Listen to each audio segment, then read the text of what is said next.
She stood there barefoot on the marble kitchen floor, wearing the silk robe I bought her for our 10th anniversary, holding a champagne flute like we were celebrating something. It was 7:18 in the morning, a Monday.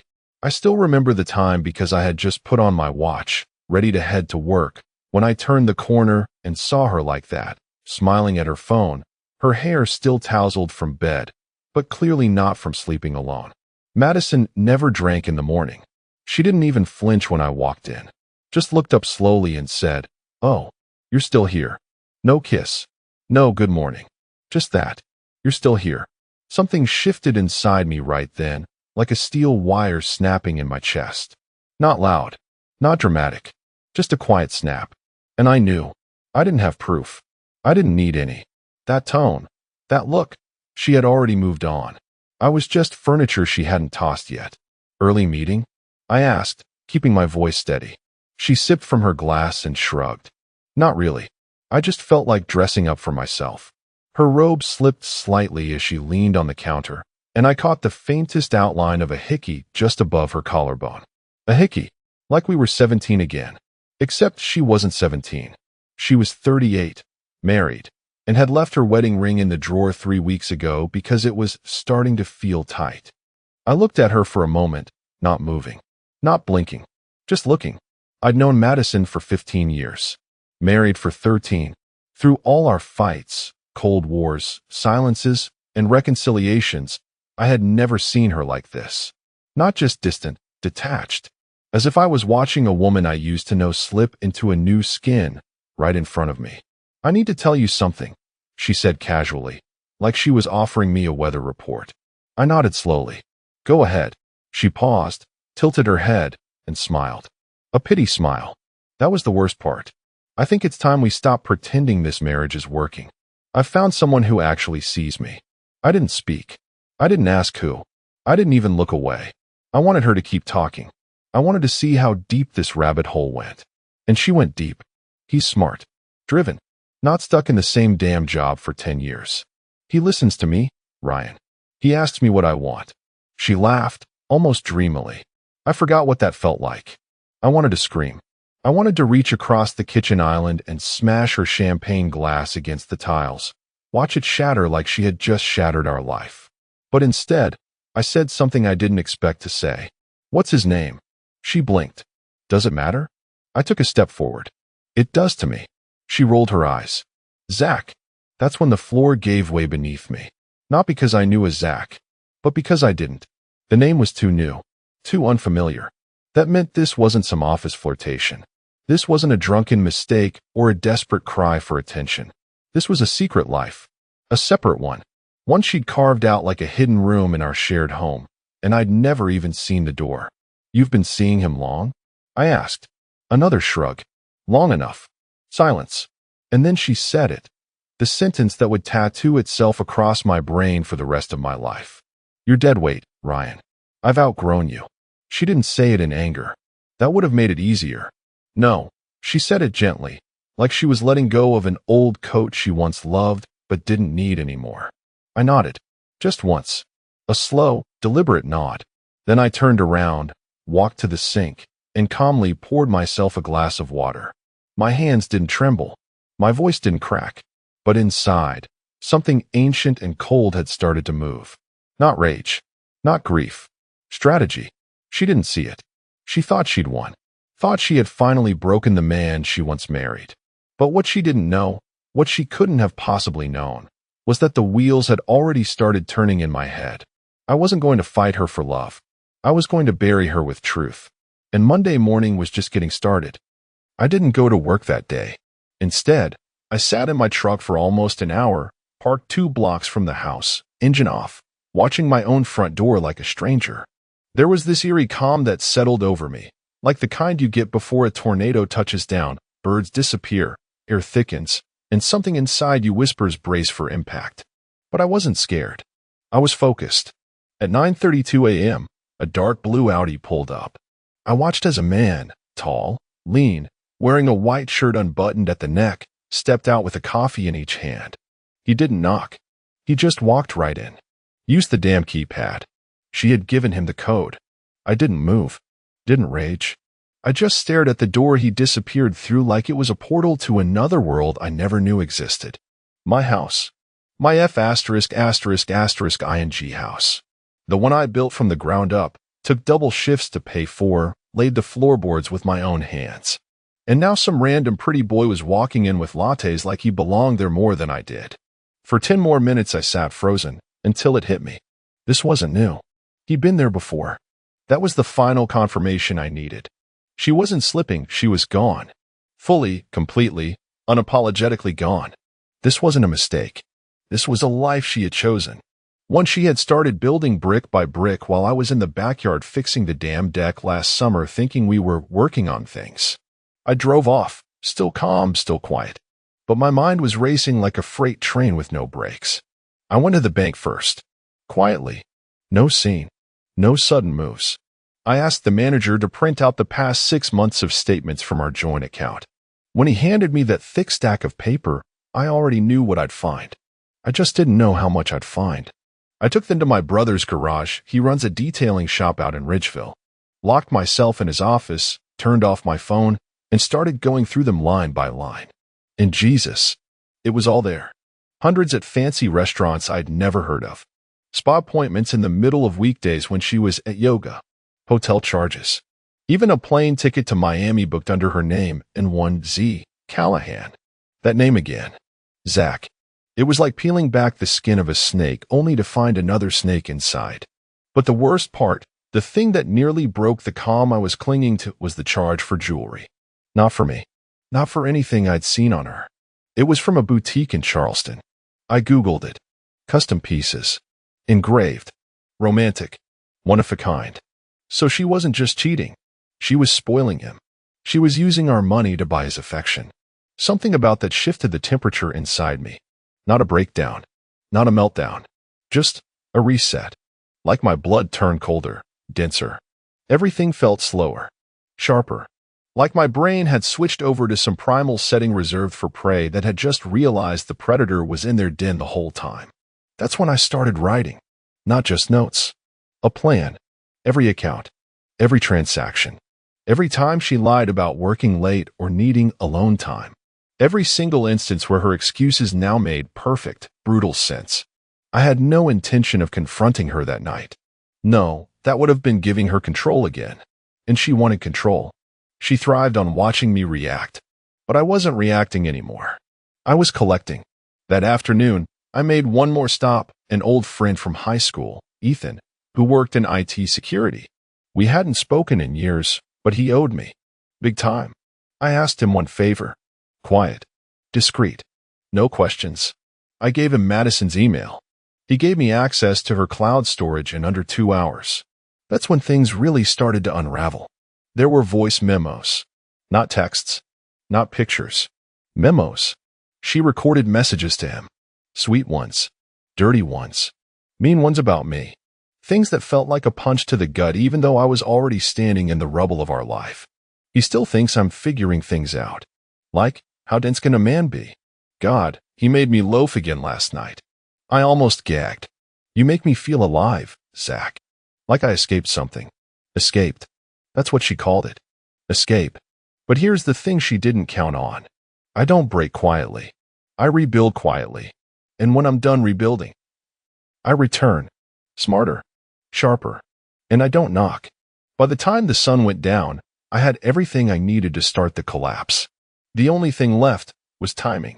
The rest of that week passed like I was living a double life.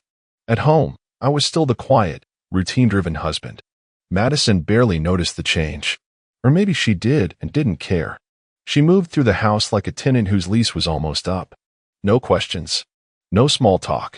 She spent hours on her phone with that same smug detachment, sometimes stepping into the guest bathroom to take calls, thinking I wouldn't notice. But I noticed everything now. The way she showered twice on Tuesdays. The change in her perfume. Her sudden interest in hiking, even though she came back with her hair curled and her nails intact. I watched her like a hunter watches a deer that's already stepped into the trap. On Thursday evening, she asked if I could go to my brother's that weekend. Her excuse? Zoe's staying over and I want some girl time. Zoe was her college roommate, conveniently living out of state and, as far as I knew, Hadn't visited in over 5 years. The lie was so lazy it almost insulted me. Still, I nodded. Of course. She smiled. Not at me. At the ease of it. She really thought she was in control. But while she was planning her weekend escapade with Zach, I was setting the stage for something else entirely. Something permanent. Something public. Earlier that day, I had visited an old client, Don Merrick, a real estate lawyer who owed me a favor after I helped him with a messy garage remodel last summer. Don worked out of this rundown office behind a car wash, the kind of place where real damage gets done in silence. I handed him the documents I'd prepared, copies of the bank records, highlighted transactions, the cloud audio files, and a USB drive labeled evidence. Don listened to maybe 10 seconds of a voice memo before he stopped, looked up, and said, "You want war?" I shook my head. I want her to lose everything. And I wanted to look like an accident. He nodded. Then don't move too fast. Let her think she's still winning. That night, I did something I never imagined doing. I sent a message to Zach. Not threatening. Not angry. Just calm. Hey, just so you know, I'm aware. Good luck. He didn't respond for hours. When he did, it was 3 words. You're too late. The arrogance in that reply told me everything I needed to know about him. He was young, overconfident, the kind of man who'd step into another man's home, drink his coffee, screw his wife, and then take a victory lap. But I had something Zach didn't. Patience. Late Friday night, after Madison had gone to bed, drunk off red wine, her robe tossed across the living room armchair like a damn trophy, I stepped into my office, closed the door, and opened a private browser. There, I activated 2 things. First, an automatic withdrawal of half our joint savings, redirected into a frozen business account I had set up under a shell company 2 years ago during a property deal. Legal, clean, untouchable until the divorce papers were filed. Second, a scheduling email, drafted and set to send to her employer, with an anonymous tip linking her company laptop to personal, explicit recordings stored in her cloud. I blurred her name but left just enough breadcrumbs to start whispers. The kind that poison reputations before accusations even take form. Why? Because Madison loved her job. Not the work, no. The title. The image. The control. That office gave her more validation than I ever did, and she flaunted it like a crown. I didn't need to take her money. I just needed to take her throne. Saturday morning, I left. Just like she wanted. Told her I was heading to my brother's place for the weekend. She didn't hug me, didn't kiss me, just said, thanks. I really need this. She had no idea how right she was. I didn't go to my brother's. I drove 2 towns over, checked into a mid-range motel with fake plants in the lobby, and waited. At exactly 3:12 p.m., my motion-activated camera picked up movement in the hallway of our home. Madison, in heels, laughing. Zach followed her in like he owned the place. I watched in silence as she kissed him at our front door. I watched him toss his bag on my couch. I watched her pour 2 glasses of wine. And then I hit record. By Sunday evening, I had hours of footage, audio logs, synced text extractions from a cloned WhatsApp account, and a growing stack of ammunition she couldn't talk her way out of. But I wasn't ready to fire just yet. No. Because on Monday morning, the clock would start ticking. Not just on her affair, but on her career, her credit, her home, and on something far more important, her illusion of control. Monday came cold and gray. The sky hung low like a lid over the town, and everything felt heavier. But I was wide awake before the sun even considered rising. I had already showered, dressed, made coffee, strong, black, bitter, and stood in the kitchen of the motel with the footage playing on my laptop in silence. Zach's laugh grated on my nerves. Madison's moans felt like they belonged to someone else. Like I was watching some low-budget drama starring people who looked like my wife, but weren't. It wasn't pain anymore. It was fuel. At exactly 7 a.m., I hit send. The email went out to human resources at Madison's company, with a perfectly drafted anonymous tip. Subject line: concerning use of company equipment and possible ethics breach. I included a screenshot, just one, of her cloud storage directory with file names like fours.mp4 and moaningmemo2.m4a. No explicit content, just hints, enough to create smoke. People don't need fire to panic. Smoke's enough. By 7:04 a.m., it was out of my hands. I poured another cup of coffee and waited. At 8:21 a.m., my phone buzzed. Private number. I let it go to voicemail. 10 seconds later, the same number again. And then a text from Madison. Did you just do something? No greeting. No emoji. Just that sharp, accusatory tone, like a predator smelling its own blood for the first time. I didn't reply. At 8:40 a.m., she sent another. Ryan, don't be stupid. What did you do? Still didn't answer. Because while she was unraveling, I was already in my truck, headed to my next appointment. A quiet breakfast with a man named Dean Kessler. Dean was a private investigator. A good one. Ex-cop, ex-military, full-time truth extractor. He didn't ask questions when I gave him the names. Madison Callahan and Zachary Callahan. Not yet married. Not yet legally bound. But sharing bank transactions, hotel stays, and suspicious weekend work retreats. I handed Dean a flash drive, a retainer, and one instruction. I want their past, present, and what they're trying to build. He nodded once and said, give me 3 days. I gave him 2. By 9:15 a.m., I was back at the motel, and my phone was vibrating nonstop. Madison, then her assistant, then an unknown number from her company's headquarters in Denver. I smiled and powered it off.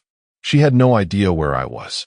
She probably imagined me sitting at my brother's kitchen table, fumbling over a hammer and watching SportsCenter. That's what I used to do. That's what she counted on me doing. But I was rewriting the script. At noon, I turned my phone back on. 42 missed calls. 12 voicemails. 8 texts. The last message froze me for a second. They've suspended me. I'm being investigated. Why are you doing this? Not what's happening. Not I'm sorry. Just why are you doing this? The arrogance. The entitlement. As if consequences were some abstract concept that happened to other people. I still didn't answer. Instead, I opened a new document on my laptop, a spreadsheet titled Dominoes. On one side, everything I was taking from her. On the other, how I would make her think she was losing them by chance. The goal wasn't rage. It was confusion, misalignment, doubt.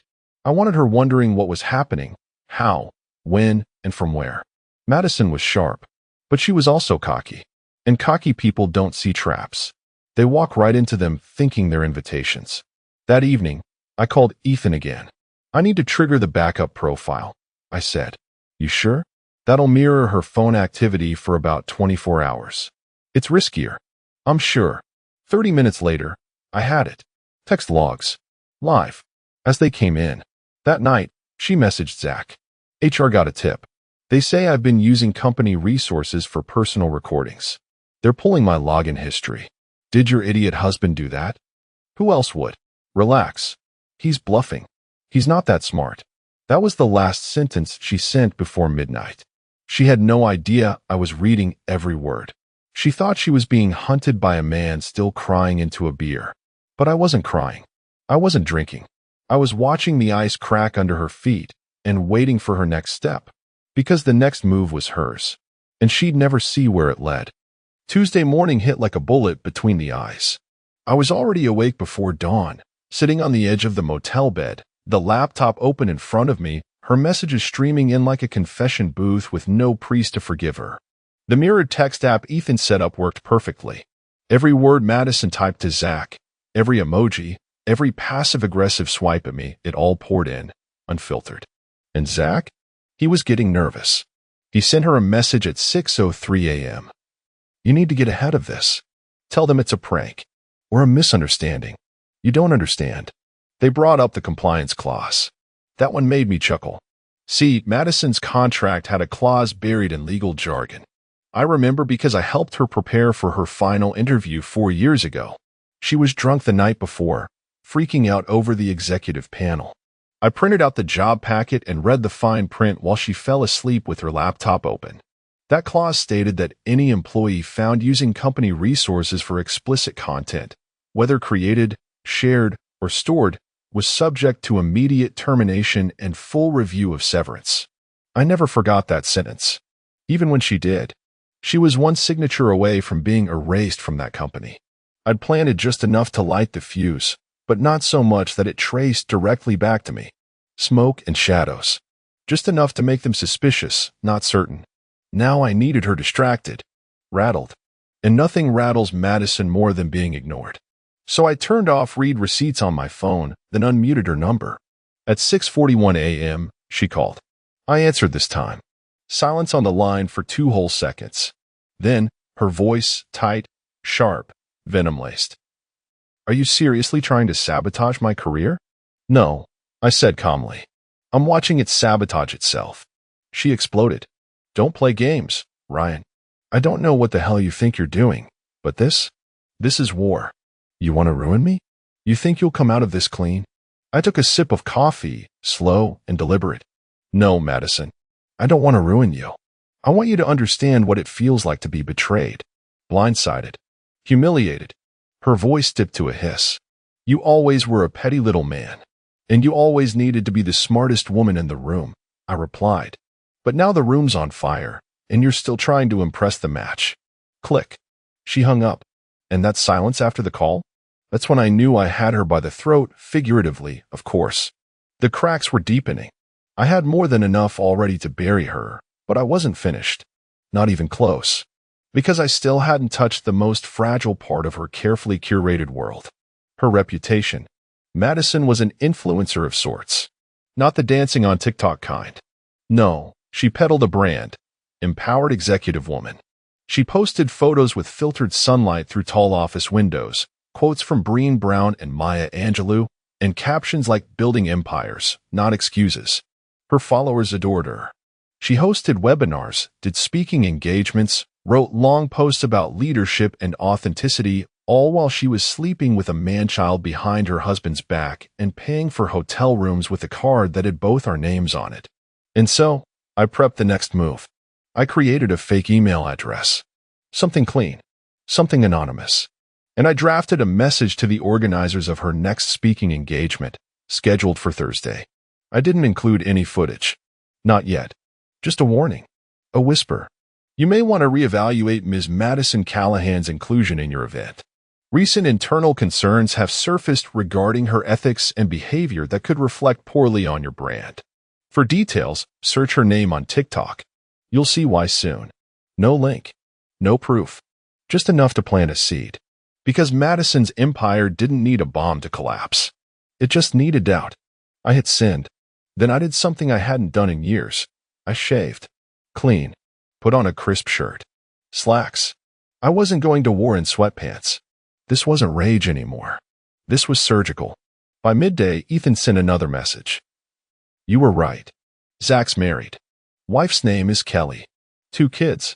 Lives 1 city over. I blinked at the screen. Of course. Of course. That smug little bastard had his own double life, just like Madison. They were each other's mirror. Selfish. Entitled. Cruel. And now I had another piece of the puzzle. I told Ethan to dig into Kelly. Socials. Career. Anything I could use. If Zach was risking his marriage, I wanted to see what the stakes were. Maybe I'd even introduce myself to her. After all, we had something in common now. By sunset, Madison's account went private. Her last post had over 300 comments. Most were confused. A few hinted at scandal. And in her messages to Zach, she was crumbling. This is bigger than I thought. I think he is help. We need to go silent for a while. Too late, sweetheart. This train had already left the station, and it was dragging everything behind it. And I hadn't even pulled the emergency brake yet. Wednesday, day 3. The day Madison stopped pretending she wasn't afraid. It started early. At 6:12 a.m., she called again. I was already at a diner 2 towns over, sipping burnt coffee and watching a waitress with tired eyes refill mugs for a crowd of mechanics and construction guys. My phone vibrated on the table. I didn't answer. Just watched the screen light up, her name dancing across it like a warning. Then came the voicemail. Her voice wasn't angry this time. It was tight, measured, almost careful. Ryan, I don't know what you're trying to do here, but I think we should talk. I'm willing to have a civil conversation if that's what you want. You've made your point. Please call me. I stared at my phone like it was a corpse I didn't want to bury. That's what scared her the most. Silence. Not shouting. Not threats. Just cold, calculated distance. I let the message sit and went back to my eggs. At 8:47 a.m., I got another call, this one from Don Merrick, my lawyer. He reviewed the materials again, and he had a voice that morning like someone holding back a grin. "Ryan," he said, "this is open and shut. You've got financial infidelity, emotional abuse, reputation risk, cohabitation proof, and if the footage lines up with the property's title." "It does," I cut in. "The house is in my name. Bought it before the marriage." She signed off on the prenuptial clause that excludes it unless we had kids. "Which you don't." "Correct." He sighed, impressed. "This is surgical." I didn't respond. I didn't feel proud. I didn't feel much at all. Just focused. "Want me to file Friday?" he asked. "Not yet. I want her scared, not cornered." He paused, then laughed lightly. "You're colder than I thought." "No. I was just awake for the first time in years." Around 11 a.m., Ethan sent me a compressed folder with everything he could find on Zach's wife, Kelly. Photos of her with 2 boys, 6 and 9. PDA newsletters. Her LinkedIn. Her Etsy shop. A woman with a quiet life, unaware that her husband was sneaking out to screw another man's wife in a bed covered in decorative pillows that spelled "Love Wins." I stared at her face for a long time. Not because she was beautiful, though she was, but because she looked kind. Kind in a way Madison used to pretend to be. At noon, I made the decision. I wrote Kelly a letter. Not an email. A letter. Handwritten. Sealed in an envelope with no return address. I kept it short. Honest. Polite. I didn't include the footage. Just enough detail for her to know I wasn't guessing. "My name is Ryan. I'm married to Madison Callahan. I believe your husband Zach has been having a physical and emotional affair with my wife for several months. I don't know you, and I'm not trying to hurt you, but I thought you deserved to know what's been happening behind your back. If you'd like proof, I have it. You can reach me at this number. No pressure. Just the truth." Then I drove it to her neighborhood, walked it to her porch, left it under the flower pot beside her welcome mat. Zach had no idea what was coming. By 2:30 p.m., Madison's HR department released a statement that pending review of conduct, Ms. Callahan will not be participating in Thursday's event. She posted nothing, said nothing. She was crumbling. And then, at 3:14 p.m., the one domino I hadn't planned for, Kelly called. I stared at her name on my phone, my stomach a mess of nerves I didn't know I still had. I answered. Her voice was steady, a little shaky, but calm. "Is this Ryan?" "Yes. This is Kelly. I got your letter." Silence. Then, softly, "Tell me everything." And I did. 21 minutes. I didn't dramatize. I didn't editorialize. I just told her what I knew, what I'd seen, and how long it had been happening. She didn't cry, didn't scream, just breathed heavily like she was trying to stay above water. When I finished, she said something that changed everything. "He told me you were abusive." I blinked. "What?" "He said you were controlling, that she was afraid of you. That's why she couldn't leave yet." I went still. Madison had weaponized my silence, used my calm as a narrative, turned me into the monster so she could play victim in her twisted affair. "That's not true," I said, my voice hollow. "I know," Kelly replied. "You don't sound like a monster. You sound like a man who finally opened his eyes." Another pause. "Can I see the footage?" she asked. I hesitated. "Yes, but it's graphic. I need to see it. I need to know." I sent her the folder. 10 minutes later, she texted. "Thank you. I'm going to break him like he broke me." I didn't reply.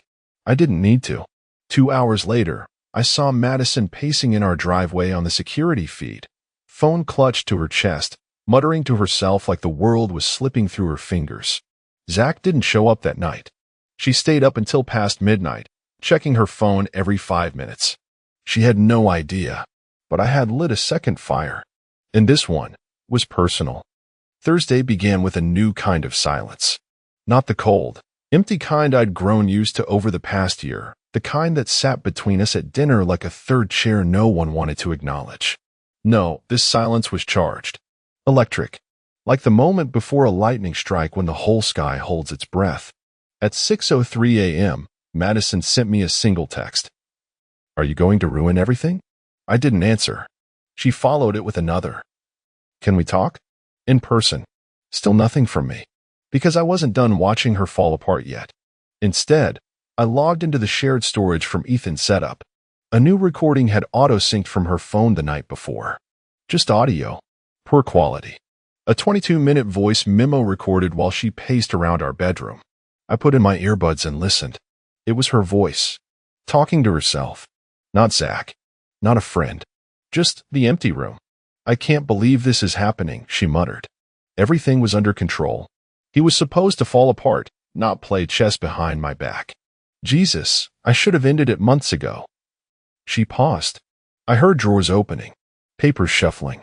Ryan always looked at me like I was fragile. Like I couldn't survive on my own. But I was building a way out. Zach was supposed to be that way out. He said he had a plan. He said he'd leave her. Another silence. Then a soft laugh, bitter and tired. And now Kelly knows. I can't call her. She blocked me. Of course she did. He's not even answering. What if he flips it on me? She threw something. A dull thud against the wall. Maybe a shoe. I should have just drained the accounts and vanished. He's going to bury me. I know it. I know it. I paused the audio. She was right. But not yet. Not until the final piece was in place. At 9:40 a.m., Don called. The packet's ready. I drove across town to his office. He slid a thick manila envelope across the desk, divorce documents, full asset analysis, digital evidence cataloged and indexed. Everything clean, airtight, and prepped for court. I've never seen anything like this, he muttered, flipping through the stack again. You've got her in 6 different forms of breach. She has no leverage. She won't get a cent. She won't fight, I said. He raised a brow. How do you know? I looked him in the eye. Because I'm not giving her a battlefield. I'm giving her a choice. I left Don's office with the envelope under my arm and a pit in my stomach. Not guilt. Not hesitation. Just the weight of finality. Then I drove home. I parked around the corner like I had earlier that week. Waited. Watched. At 11:18 a.m., Madison came out to the porch in yoga pants and a hoodie, pacing, phone pressed to her ear. No Zach. No smile. No mask. She looked like a woman unraveling from the inside. When I finally stepped onto the porch, her head snapped up like I'd startled prey. You're here, she breathed. I am. She opened her mouth like she had a script ready. Maybe some manipulative line about memories, second chances, or how we used to be. But I didn't give her the chance.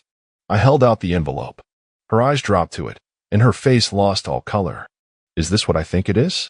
No, I said. It's everything you didn't think I'd find. She didn't take it. Just stood there, trembling slightly, lips parted like she was trying to find the right lie. Ryan, please.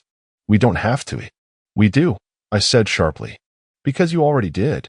You lit the fire, Madison. All I did was hand you the gasoline. Her hands balled into fists. You're punishing me for not loving you anymore.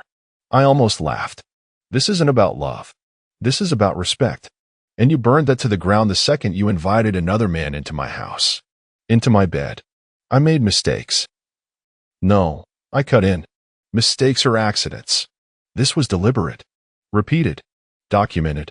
She backed up a step, eyes darting toward the front door like she wanted to run inside and slam it shut. But it wasn't her door anymore. She hadn't paid a dime toward the mortgage in 8 months. I took a deep breath. You have 2 options. Sign the papers. Walk away. Or we go to court. I won't negotiate. I won't settle. And I will not protect your name from the fallout.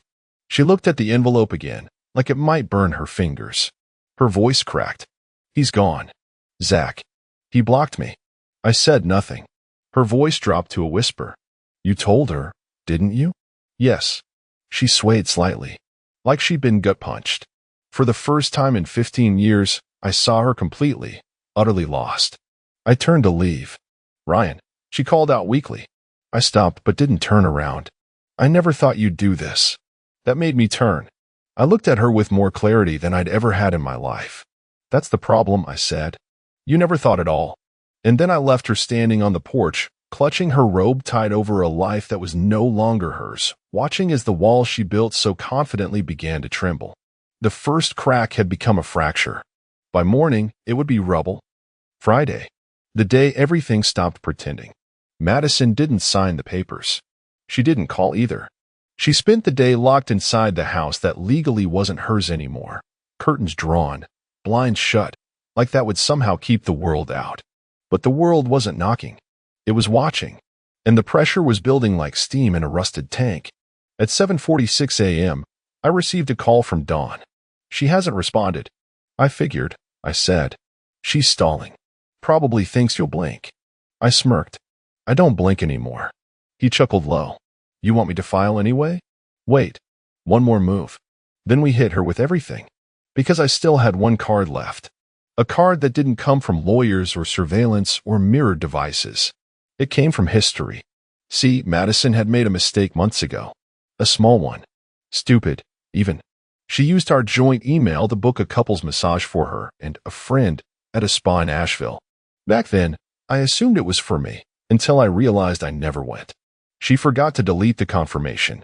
I found it buried in the promotions folder. It was dated February 11th. She told me she was in Atlanta with her mother that weekend. So I called the spa, spoke with the manager, explained I was doing some reconciliation work for my marriage and wanted to know who checked in with my wife that day. He was hesitant, until I sent him a copy of my ID and the booking confirmation. He confirmed it. Madison Callahan.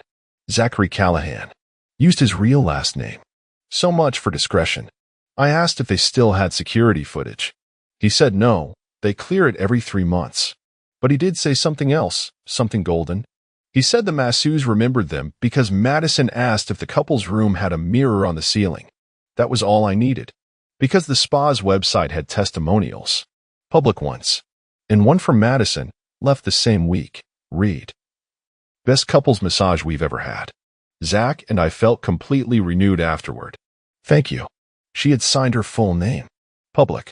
Documented. Stupid. I screenshotted the review, added it to the evidence folder, and updated the digital copy of the divorce packet. Not because the spa visit changed anything legally, but because I wanted to end the illusion. Madison thought this was about legal leverage. It wasn't. It was about exposure. That night, at 8:12 p.m., I sent her a message. Short. Surgical. Review's still up on the spa site, by the way. Might want to pull it before HR finds it. 3 minutes later, she replied. Why are you doing this? I stared at the message for a long time. Then I replied. Because you taught me how. At 9:04 p.m., Kelly called again. Her voice was calmer now. Steady. I could hear kids yelling faintly in the background.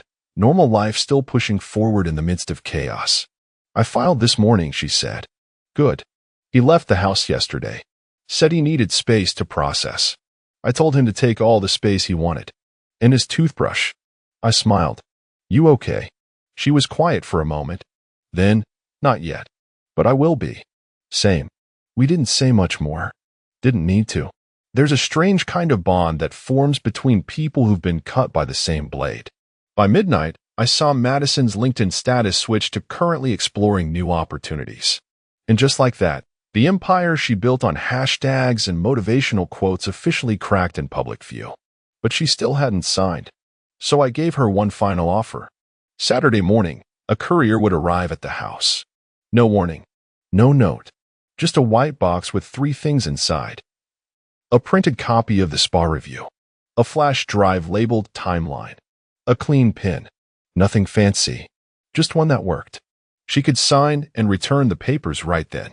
Or she could keep pretending this wasn't happening and wait for everything to burn in daylight. I didn't care anymore. Either way. Part of me hoped she'd refuse. Because I still hadn't buried her. And I was starting to feel like she deserved that. Saturday morning. The sky was pale and flat. Clouds stretched like old gauze, soaked in something heavy but holding back the rain. That kind of weather that makes people nervous without knowing why. At 8:12 a.m., the courier texted me. Delivered. She answered. No words. Took it. Closed the door. Good. That meant she saw it. The box. The spa review. The flash drive. The pin. Now the game changed. Because that flash drive wasn't just some dramatic prop, it was everything. Not just the raw footage. Not just synced text logs or receipts. It was a narrative. A curated timeline. Each folder carefully named, dated, numbered. It told a story. Her story. From the first transaction at that downtown bistro to the last moaning voicemail she sent Zach while I was in the hospital getting my appendix out alone. That's how low it got. She was screwing him while I was on in 4. The flash drive was my final chess move. Not to convince her. No. She was too far gone for guilt. But to let her see how thoroughly she'd been mapped. To make her feel the walls closing in, not with rage, but with precision. To understand, there was no version of this where she left untouched. At 10:31 a.m., she broke. A single message came in. I'll sign, but I want a meeting. Just once. Face to face. I didn't answer right away. I thought about it. It was dangerous. She was unpredictable now, cornered, unraveling, desperate. The part of her that was manipulative hadn't died. It had just gone quiet. Meetings meant games. Tears. Performances. But something inside me whispered, yes. Let her speak. Let her try. So I replied. Today. 4 p.m. neutral place. That diner near Mayfield Road. Fine. 4 hours later, I sat in a booth near the window, same one I'd been in the day I listened to her breakdown on audio. Coffee in front of me. No appetite. Just a stillness that felt surgical. She walked in at 4:06 p.m. She looked like a shadow of herself.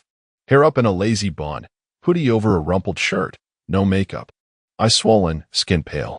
She didn't smile. Didn't try to fake it. She slid into the seat across from me and said nothing for a full 30 seconds.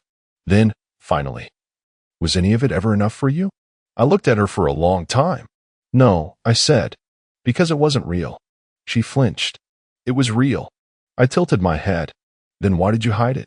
She opened her mouth, closed it, reached for the water glass but didn't drink. Her fingers trembled slightly. You were asleep, Ryan. You were always there, but never present. You didn't see me. I saw you just fine, I said. I just didn't think I had to chase my wife in my own home. She looked away. I kept going. You didn't leave because of absence. You left because of boredom. You wanted excitement, control, worship. You wanted someone new to look at you like you were a prize again. That's not fair. It's accurate. She fell quiet. The waitress came. We both waved her off. The air between us was so thick you could cut it with the menu. Then Madison reached into her bag and pulled out the envelope. The one with the signed documents. She placed it on the table like a peace offering she didn't want to give. I signed, she said quietly. But I want one thing. I stared at her. No. You didn't even hear it. I don't need to. Her lips pressed into a thin, bitter line. You're not a hero here, Ryan. I leaned in, elbows on the table. Neither are you. She swallowed hard. You think people will see this and take your side? No. I don't need sides. I just need truth. And now it's documented, recorded, filed, and notarized. She slumped back, eyes glassy. For a moment, I almost saw the woman I once knew. Not the cold strategist or the manipulative stranger. Just Madison. Lost. Small. Cornered by her own reflection. Do you hate me? She whispered. No, I said. And that was the most brutal part. Because I meant it. I don't hate you, Madison. I don't feel anything for you. Not anymore. She nodded slowly. Then, with a sad little smile, added, Then I guess I really did kill us. No, I said, standing up. You just killed you. I left her sitting there. Alone. Her hands resting on a manila envelope that felt like a tombstone. She had her signature. I had my freedom. But the story wasn't done. Because Zach still had no idea what was coming next. Sunday. It was the first morning I woke up with no plan. No sting of adrenaline in my chest. No digital ambush to prepare. The storm had passed, but I could still hear thunder in the distance. Not over me anymore. Over him. Because while Madison was busy clawing through the wreckage of her little empire, Zach Callahan had been walking around untouched. Still smiling somewhere, I imagined, probably telling himself he dodged a bullet. That Madison had simply gone too far. That maybe he was the victim now. But there's something about men like Zach, they never think consequences apply to them. Until the mirror shatters. Kelly texted me at 9:17 a.m. Ready? I replied with just one word. Send. She didn't hesitate. What Zach received that morning on his work email, no less, was a beautiful PDF titled Transparency. 63 pages long, neatly formatted, tabs on the side, hyperlinks embedded. It included screenshots of every chat between him and Madison that Kelly had pulled from the cloned WhatsApp feed, 3 short video clips from my house, with Madison very much not alone, transaction logs showing his use of their shared Amex to pay for hotel nights that corresponded with the footage timestamps, and a final page, an official intent to divorce signed by Kelly and filed on Friday afternoon, waiting to be served Monday morning. No words, just facts. Kelly and I had agreed on everything. No dramatics, no revenge porn, no public scenes, just exposure, plain and clinical. The way cockroaches hate the light. At 10:04 a.m., Zach called Madison. I watched it in real time on the mirrored feed. She didn't answer. So he tried again. Then again. Finally, she picked up. Her voice, tired. Flat. What? What the hell did you do? He snapped. She knows everything. I didn't tell her. Ryan must have. Don't put this on him, Zach hissed. You recorded us. You let him track you. You were sloppy. I almost laughed. You were sloppy. As if he wasn't in the videos too. As if she'd tricked him into cheating on his wife like a helpless passenger. You promised this wouldn't get messy, he said. You said he was weak. That's when I heard something I hadn't heard in weeks. Madison laughed. Not like before. Not that sultry, fake, high society laugh. It was bitter, crooked, unstable. I promised, she said. You promised me a life. You told me you were leaving Kelly. You said we were building something. Zach was quiet. Then, I never said when. Another silence. Then a sound I didn't expect. She started crying. Not gentle, mascara-run movie tears. Ragged sobs. Like her insides were finally catching up with the collapse on the outside.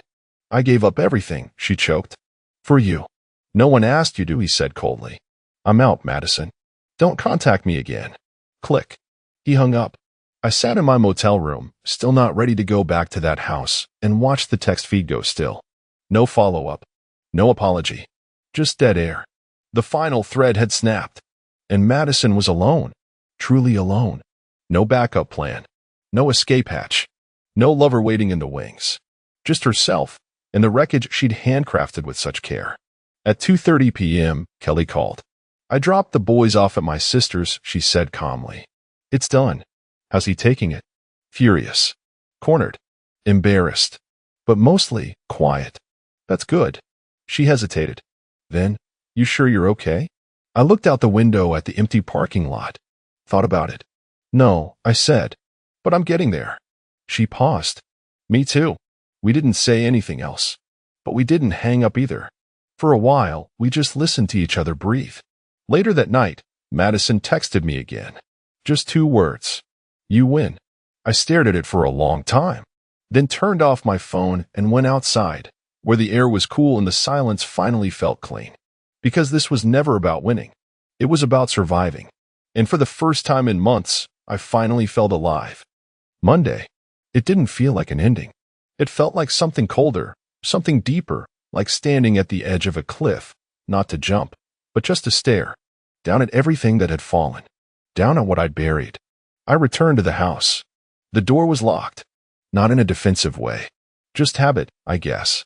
Her car wasn't in the driveway. The porch was clean. That ridiculous welcome mat she insisted on, this is our happy place, was gone. For a second, I wondered if she'd taken it with her. Probably not. It likely ended up in a dumpster behind some gas station. Inside, the house felt vacated. Half a life peeled off the walls. Her vanity mirror upstairs was bare. Empty hooks. The closet stripped on her side. Even the scent was gone. Whatever overpriced essential oil she used to spray around the pillows had been replaced with that stale, metallic emptiness you only get in abandoned hotel rooms. I didn't feel triumphant. I felt finished. Until I got to the kitchen table. That's where I saw it. A yellow envelope. Thick. Unmarked. No return address. Inside, a printed letter. For pages. Neatly stapled. The handwriting? Hers. It wasn't rage-filled. It wasn't even bitter. It was something worse. It was delusional. Ryan. I know you won't believe this, but none of this was supposed to happen this way. I started writing this when things first started falling apart. Maybe I should have sent it earlier. Maybe it wouldn't have changed anything. But I needed you to understand that it wasn't all fake. You say I betrayed you, but the truth is you left first. You disappeared, little by little. Every day you came home tired, emotionally unavailable, content to exist instead of live. I begged for attention in quiet ways. I tried to tell you, but you were always too busy, too numb. I didn't cheat for thrills. I cheated because I was already living like a ghost. I stopped reading. You left first. That line echoed like gunfire. Was that her justification? That my silence forced her into Zach's bed? I took a breath. Kept reading. Zach wasn't meant to be permanent. He was a mirror, not a plan. He told me I was beautiful when I hadn't heard that from you in years. He asked about my day. He remembered what color I painted my toes. Maybe it sounds small, but when you've been starving for affection, even crumbs feel like a feast. I didn't mean to burn everything down. I didn't think it would unravel so fast. I just wanted something to feel alive again. I didn't know how far gone I was until I looked back and saw how much ash was behind me. And then the last page. I don't expect forgiveness. I know I became a stranger. I know I lied, and I hurt you, and I disrespected everything we built. But a part of me, maybe the last part worth anything, needed you to know. I'm not proud of this. I'm not proud of me. I lost more than you. I lost myself. M. No, love. No, yours. Not even sincerely. Just M. I folded the letter once. Didn't tear it. Didn't burn it. I slid it into a drawer I rarely opened, next to warranty manuals and loose screws, right where it belonged. Trash that might come in handy someday. Then I turned my phone back on. 48 missed messages. One was from Dawn. Paperwork finalized. She signed. We're filed. You're officially untethered. Untethered. That word hit harder than I expected. I'd lived 15 years shackled to a life I thought was mine. A woman I thought I knew. A future that was nothing more than a mask with a date stamped on it. And now? I wasn't grieving. I was free. But freedom doesn't come clean. It comes scarred. At 3:20 p.m., I got one final notification. A wire transfer had cleared. Half of our remaining joint assets transferred into the business account I opened months ago under a new name. The name? Phoenix Renovation Group. Because that's what I was now. Burned. Rebuilt. Rising. The only thing left? Closure. And that came at 7:46 p.m. when I walked back into that bedroom. Our bedroom. Sat on the edge of the bed. And deleted every photo of Madison from my phone. One by one. Every anniversary. Every fake smile. Every filtered sunset captioned with lies. Until there was nothing left. Until my past fit in a trash folder I'd never open again. Until I felt the future whisper, get ready. Tuesday. 1 week since the morning I found her barefoot in the kitchen, holding champagne like she was celebrating my extinction. 1 week since she said, you're dead weight. I found someone better. And now? She's vanished. Not legally. I know where she is, some overpriced apartment downtown, still paying off her Audi, probably Googling freelance coaching gigs and searching for some online course that'll rebuild her personal brand. But spiritually, emotionally, she's gone. She hasn't posted anything since Friday. Her LinkedIn is dark. The speaking engagement's canceled. Her networking circle has already started whispering behind her back. People don't like scandal. They like distance from it. One by one, her little empire of motivational garbage is crumbling. And Zach? Kelly moved fast. Her lawyer served him at work. Right in the middle of a team huddle, surrounded by junior analysts who probably used to envy his confidence. She said he didn't say a word, just took the envelope, sat down, and stared at it like it was written in another language. 2 hours later, his Instagram went private. Then his Facebook disappeared. Then silence. The predators had become prey. And I wasn't angry anymore. I wasn't even satisfied. I was just clear. For the first time in years, I saw every corner of my life without fog, without pretending, without compromise. I finally went back to the house, not just to pick up my things, but to reclaim it. I walked through every room, touched every wall. It didn't feel haunted anymore. It felt empty. And emptiness, I realized, is just space waiting to be rebuilt. So I started small, cleaned out the kitchen, removed every wine glass, every trace of that lavender crap she sprayed on the pillows. I even repainted the bedroom wall, white, fresh, cold. A reset. Later that afternoon, I went to the backyard. The old swing she used to sit on while talking to Zach? I took it down. The fire pit we never used because she didn't like the smoke? I lit it. Burned the leftover pictures. Every anniversary card. Every souvenir from fake vacations.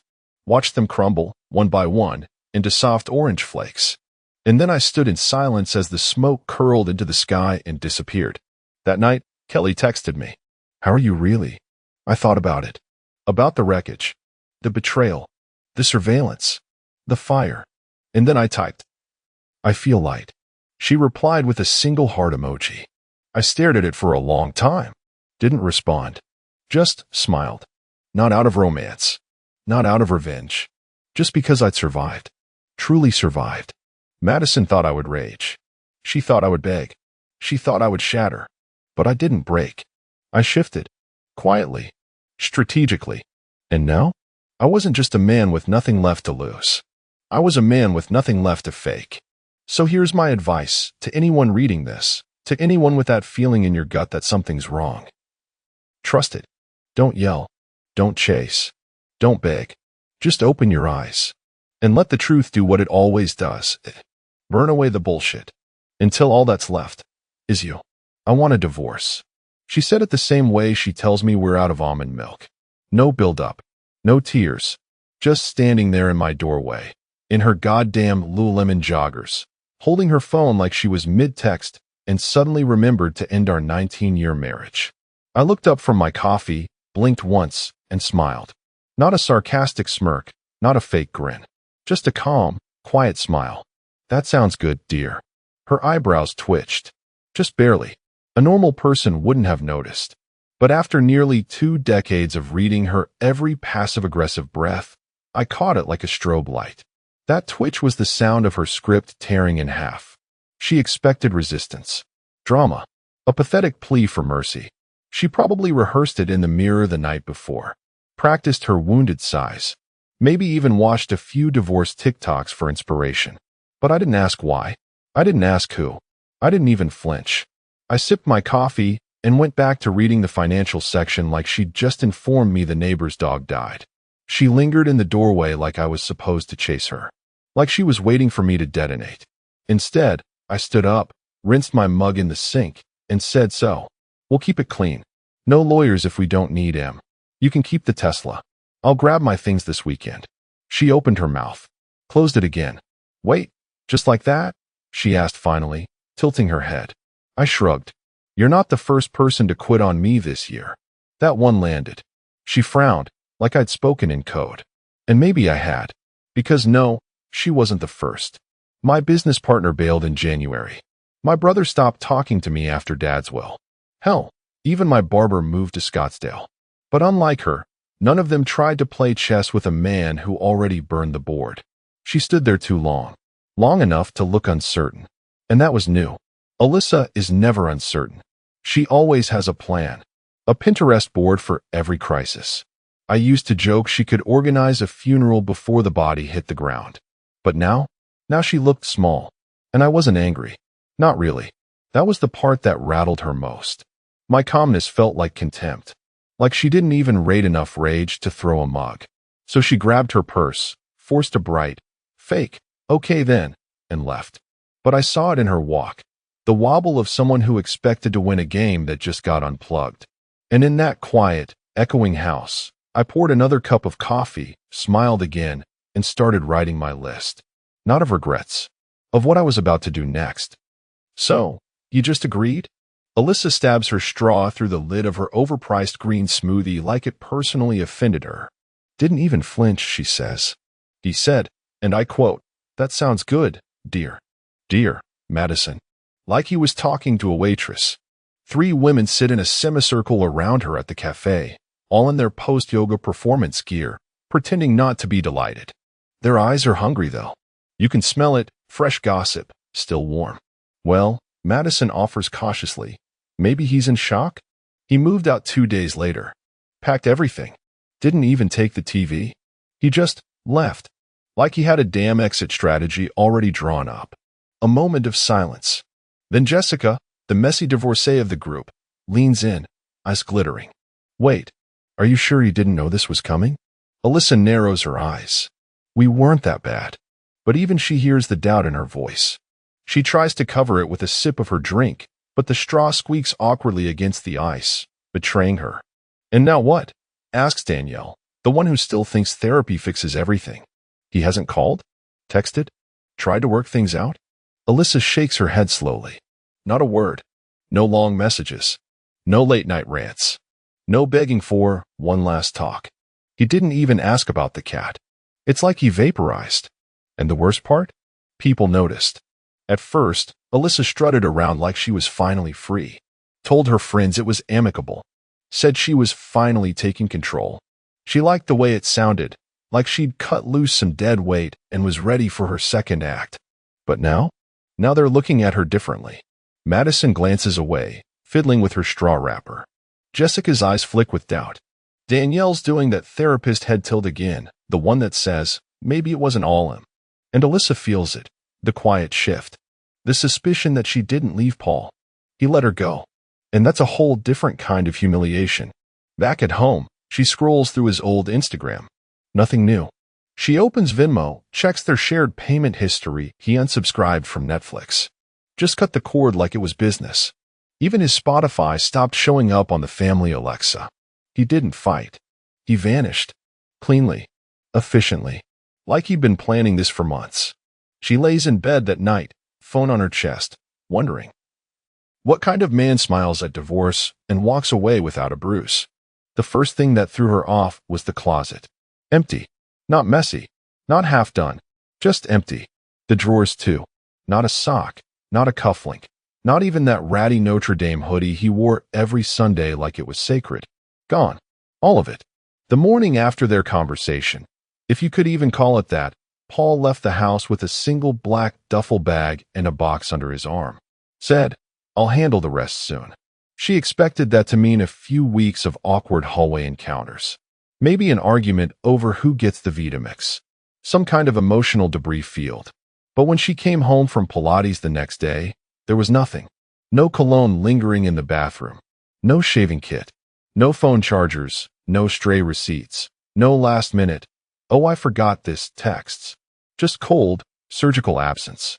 He even took the plunger from his side of the garage workbench. She wandered from room to room like she was looking for evidence of a crime. Some sign he had slipped. Left a note. A grudge. A dent in the drywall. But no. Paul left the house the same way you uninstall an app. No drama. No warning. No residue. Even the shared Google Calendar was wiped. Vacant. Like their entire marriage had been a placeholder. She sat on the edge of the bed that night, staring at the space where his charging dock used to be, chewing the inside of her cheek. Not sad. Not angry. Just unsettled. She checked his LinkedIn. Still active. Same job, same profile photo. No new connections. She checked his email. Their old shared grocery list app. His Amazon account. Logged out. He didn't even leave behind a toothbrush. But here's what truly unnerved her. In the attic, tucked behind one of the storage bins, she found a dusty old laptop. Paul's first MacBook. The one she thought he threw out 6 years ago. She turned it on. Password still worked. Empty. No files. No documents. No photos. Just a single note in the trash folder, written months ago. Some people don't burn bridges. They build exits. That was when her stomach turned. This wasn't emotional. It wasn't impulsive. Paul had planned this. And he didn't tell anyone. Not even her. Especially not her. Because Paul always did one thing better than anyone else. Disappear when it mattered most. It started with brunch. Because of course it did. Alyssa sat across from Jessica at that overpriced spot downtown with the fake rustic walls and $18 eggs. She was mid-rant about Paul's Houdini act. How he ghosted the house, ghosted the cat, ghosted her, when Jessica set her mimosa down a little too gently. You know, Jessica said slowly, swirling the glass. I think I saw him last week. Alyssa's fork paused midair. Jessica continued, eyes flicking up cautiously. He was at Little Clover. Wednesday night. I was there with Chad for that work thing.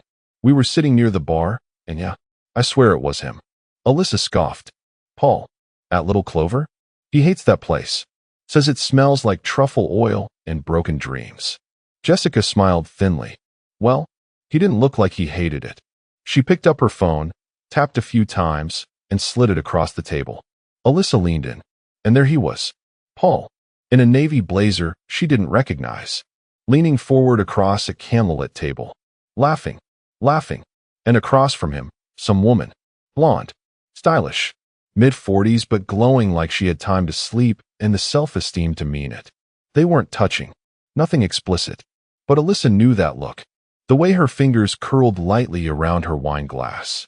The way Paul tilted his head when he listened. It wasn't a first date kind of posture. It was easy, familiar, worse, intimate. Alyssa handed the phone back too quickly, like it was hot. He's probably just networking. She could be someone from work. Jessica raised an eyebrow. Didn't you say he works remote? I mean, maybe they're working on something. Jessica didn't argue. She didn't have to. That was the problem. Alyssa tried to push the image out of her mind for the rest of the day. But later, back home, she pulled up Paul's old email account. The one still connected to her iPad by accident. She hadn't checked it in weeks. Nothing. No flights. No dinners. No obvious trails. But under starred, a file titled Elmwood Lease Agreement. Dated 2 months ago. Elmwood was a high-end building in the Arts District.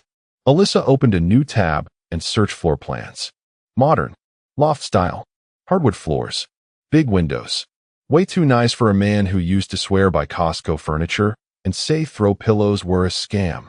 Something twisted in her stomach, sharp and slow. He didn't just move on. He upgraded. And he did it without asking for permission. Without the guilt. Without her. That night, she poured herself a second glass of wine and rewatched that blurry photo on Jessica's phone in her memory. Frame by frame. Not because she cared, but because, for the first time, she wasn't sure he ever did. The first thing she noticed was the scent. Clean linen. A hint of cedar. Subtle, but expensive, like the kind of hotel that doesn't advertise online. Not the usual bachelor pad stench of gym socks and despair she'd quietly hoped for. The doorman greeted her by name. Mr. Halpern said you might stop by, he said politely, buzzed her up without asking questions. Her heels clicked on polished marble floors. The elevator didn't creak. No weird smells. No cluttered bulletin boards. Just quiet, curated elegance. She expected a shoebox. Or something trying way too hard to look new money. Instead, Paul's apartment was precise. Open space. Soft lighting. Framed prints. Not generic IKEA stuff, but actual art. A black leather couch. A real record player. No piles of unopened mail. No sad leftovers rotting in the fridge. He had plants. And they were alive. She wanted a little. Just enough to pretend she wasn't impressed. Then saw the built-in bookshelf, lined with hardcovers, spines uncracked, arranged alphabetically. Her eyes landed on a small marble dish near the entry table. Inside, a single brass key. A hotel key card tucked behind it. And a delicate gold earring. Alyssa froze. It wasn't hers. And it sure as hell wasn't random. Just then, she heard a soft laugh from the balcony. She turned. And there she was. Her. The woman from the photo. Up close, she was worse. Not a 25-year-old Instagram decoy. No. She was seasoned. Poised. The kind of woman who knew what to say in a boardroom and what to ignore at brunch. Simple silver jewelry. Cream blouse. Red wine in hand. She looked comfortable here. Comfortable with him. Paul followed her in, 2 glasses in one hand, relaxed in a navy sweater Alyssa had never seen.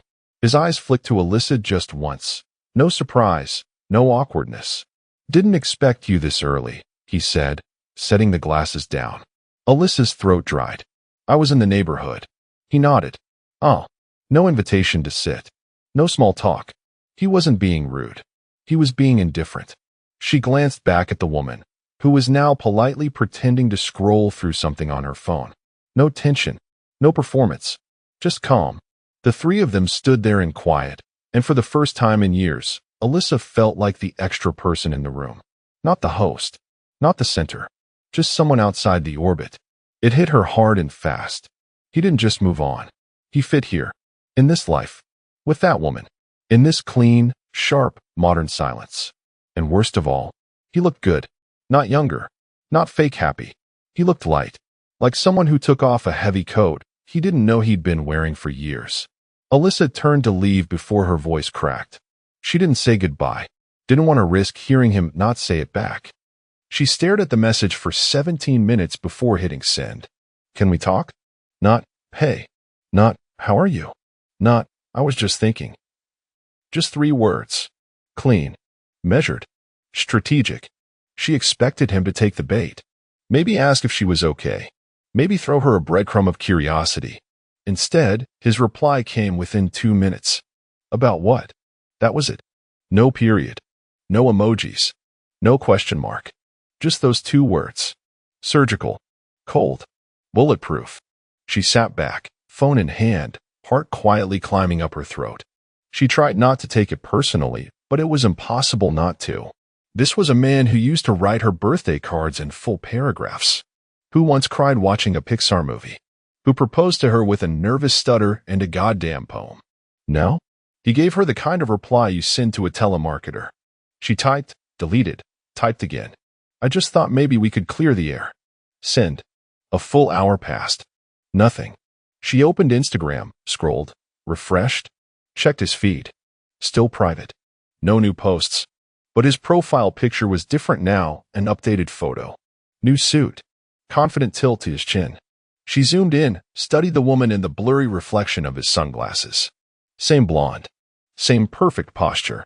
The little vein in Alyssa's temple started to throb. The read receipt blinked into existence at 9:43 p.m. Then his response came. I think everything's pretty clear already. She stared at it. The audacity. The control. It was like trying to argue with a therapist who had already diagnosed you and moved on. There was no hook to latch onto. No emotional bait. Just clean, clinical distance. Paul had always been even-tempered, but this wasn't calm. This was done. Not out of spite. Out of evolution. And suddenly Alyssa realized. He didn't walk away because he was hurt. He walked away because he finally understood he could. And now? He didn't need anything from her. Not answers. Not closure. Not permission. Not her. She told herself it was just a drive. No agenda. No plan. Just some quiet night air and the hum of the city to clear her head. Maybe circle the block. Maybe see if the lights in his unit were on. But when she pulled up to the building, headlights washing over the pristine entrance and polished brass awning, she cut the engine. Sat there, heart ticking. Then she got out. Walked up to the glass doors like she still belonged in places like this. The concierge looked up. Name. She hesitated. Her voice came out thinner than she expected. Alyssa Halpern. Do you have an appointment? I'm his wife, she said, then winced. Ex-wife. He raised an eyebrow. Picked up the phone. She heard the low murmur of the call, then saw the man nod. You're clear. Penthouse elevator, to the right. He let her in. That alone unsettled her. Paul had no reason to, no obligation. Which meant one of 2 things. He was feeling generous, or he wanted her to see something. The ride up was silent. She watched the numbers tick. Her reflection stared back in the brushed metal of the elevator walls. Eyes sharp, lipstick too red, jacket buttoned wrong. The door opened. She stepped out into warm light and faint jazz. And then, there they were. Across the open-plan living room, just inside the kitchen nook. Paul stood barefoot in dark slacks, rolling up his sleeves as he poured wine into 2 glasses. The woman, her, stood beside him at the stove, laughing softly, something aromatic simmering in a copper pot. Her hand brushed his shoulder. Familiar. Natural. Like she'd done it 100 times. Neither of them saw Alyssa at first. She stepped forward. Paul turned. His eyes met hers. Steady. No surprise. No welcome either. Wasn't expecting you tonight, he said. His voice was even, almost amused. Alyssa's mouth opened, but no sound came. She hadn't prepared for this. For them to be in the middle of something so intimate. So casual. So unbothered. I just thought we could talk, she managed, eyes flicking to the woman, who was now watching silently, wine glass in hand, with the cool patience of someone who has never had to beg. Paul didn't move. Well, he said, we're in the middle of dinner. Alyssa blinked. She felt the blood rise in her neck. The humiliation was so sharp it nearly knocked the air out of her. Dinner. With her. In this warm, perfect place that didn't even smell like Paul anymore. Maybe you could step outside for a minute, she asked, desperate to claw back even 1 inch of control. Paul tilted his head slightly. I could, but I don't want to. That landed like a punch. The woman raised her glass. Would you like some wine? She asked, not mockingly, worse. Genuinely. Like this was her home. Like Alyssa was the stranger. I won't stay, Alyssa said quickly. I needed to see you. Paul nodded once. Well, now you have. Then turned back to the stove. And just like that, she was background noise in a life she used to own. The table was already set when she walked farther in. A single taper candle flickered between 2 linen napkins folded with a precision she never bothered with. Wine glasses sparkled. Real plates, ceramic, heavy, elegant, were placed perfectly across from each other, not the chipped stoneware they used for years. The playlist in the background, soft, jazzy, curated. Not Paul's usual lazy Spotify shuffle. This wasn't an accident. It was a stage. And she was walking right into the scene after the curtain had already gone up. Paul glanced over his shoulder, catching her still hovering near the threshold like a waitress who'd wandered too close to a private table. He didn't stop pouring the wine. Didn't rush. Just finished the pour with a quiet swirl and said, with perfect poise, Sorry, we already started. That sentence. She felt it in her teeth. Not you're interrupting. Not let's talk later. Just, you're not part of this. The woman turned slightly in her chair, graceful, her posture calm and composed. No surprise, no discomfort. Just mild interest, like she was observing a piece of forgotten furniture someone dragged into the room. Alyssa didn't sit. There was no invitation. She hovered, locked in place, an overdressed ghost at a table where no one remembered she once belonged. Paul took his seat across from the woman, raised his glass, and smiled. To Thursday nights, he said. To Thursday nights, she echoed, clinking her glass gently against his. Alyssa's hands twitched. She almost spoke, almost lunged into some rambling, angry monologue about how fast this all was, how wrong it looked, how inappropriate, how suspicious, how calculated. But there was nowhere to wedge that emotion. No room. No script. This wasn't some petty rebound or fragile game of spite. This was their routine now. She watched Paul break off a piece of warm baguette, offer it to the woman like it was second nature. He hadn't looked at Alyssa again, and that hurt more than anything. The worst part wasn't the silence. It was how complete it felt without her. You moved on this fast? Alyssa's voice cracked sharper than she meant, slicing through the jazz and the soft clinking of silverware. Her arms were crossed, jaw clenched, that mix of fury and disbelief boiling under her skin like acid. Paul glanced up from his plate, barely lifting his fork. You ended it fast, he said, coolly. His eyes held hers for a half-second. Then, just like that, drifted back to his risotto, like she'd asked him if he wanted more salt. The woman across from him tilted her head slightly, eyes flicking between them, puzzled. Her tone wasn't mocking, just honest. Sorry, who is she? The words hit like a slap. Not ex-wife. Not Alyssa. Not the mother of his children. Just who? Alyssa blinked. Took half a step back. Paul didn't answer. Didn't introduce her. Didn't clarify. Just kept eating like the question had no urgency. No weight. Like Alyssa wasn't even worth the footnote. She wanted to scream. To throw something. To grab that beautiful glass of Pinot and hurl it against the perfect wall. To demand recognition, closure, something. But all she could do was stand there, burning. You really erased me this easily, she snapped. Paul finally looked up again, calm as ever. I didn't erase you, he said. You just stopped being relevant to this chapter. The woman raised an eyebrow, half impressed, half curious. Like she just watched someone cut a wire without flinching. Alyssa opened her mouth, but nothing came out. Paul turned back to his guest, smiled, and said, Anyway, you were telling me about that Napa deal. And just like that, the page turned. And she wasn't in the story anymore. She waited in the hallway like a schoolgirl outside the principal's office, clutching her purse with both hands like it might hold dignity instead of receipts and chapstick. He came out 10 minutes later after walking his guest to the elevator. Didn't rush. Didn't apologize. He just leaned against the doorframe, arms crossed, watching her like a mildly inconvenient delivery. I just want to ask you one thing, she said, not quite looking him in the eye. Paul said nothing. Just waited. Did you ever love me? It came out quieter than she intended. Less accusation, more plea. A whisper of something she hadn't admitted to herself until that second. He didn't scoff. Didn't smirk.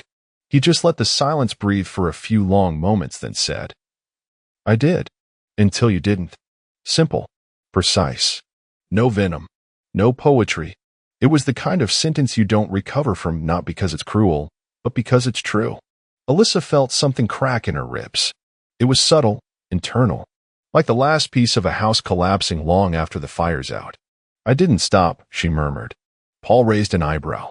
You just forgot what it looked like. He stepped aside, gently motioning toward the elevator. Not rudely.